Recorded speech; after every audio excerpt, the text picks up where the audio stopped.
আসসালামু আলাইকুম এভরিওয়ান, সবাই কেমন আছেন? আশা করি আলহামদুলিল্লাহ ভালো আছেন। আমিও আলহামদুলিল্লাহ ভালো আছি। আজকে আমি দেখাবো আপনাদের পটল ইলিশ মাছের ঝোল। যার জন্য ইলিশ মাছটা কেটে তারপর হয়েছে ধুয়ে রেখে মিশিয়ে তারপর ভাজি করতে হবে। মাছগুলো মাখিয়ে ভাজি করে ফেলছি। তো মাছটা একটু নরম হয়ে গেছিলো, আমার কাটতে একটু দেরি হয়েছিল, যদিও আমি মাছ এত পরিপূর্ণভাবে পারফেক্টলি কাটতে পারি না। তো মাছটা ভাজি করতেছি।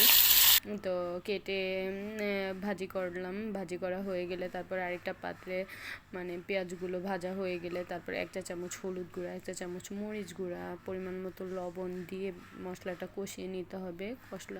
মশলা কষানো হয়ে গেলে তারপর পটলগুলো আলুগুলো দিয়ে নিতে হবে। আমি এখানে আলু নিয়ে নিয়েছি, আমি বেশি আলু নিইনি, একটা আলু নিয়েছি।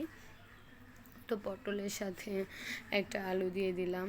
আলু দিয়ে তারপর পটলগুলো ভালো মতো কষিয়ে নিতে হবে, ভালো মতো মশলাগুলোর সাথে মিক্সড করে কষিয়ে নিতে হবে ঢাকনা দিয়ে ঢেকে। পটল থেকে আমি এক্সট্রা পানি দিইনি, পটল থেকে যা পানি বের হয়েছে সেগুলোতেই পটলটা কষে গেছে। এই যে কমে দেখেন একদম নিচে নেমে গেছে পটলগুলো।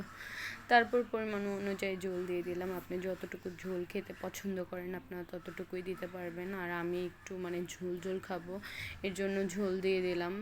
মোটামুটি পটলগুলোর উপরে ঝোলটা উঠে আসছে, এরকম ঝোল দিয়ে দিছি। 20 মিনিট রান্না করছি ঝোল দেওয়ার পর।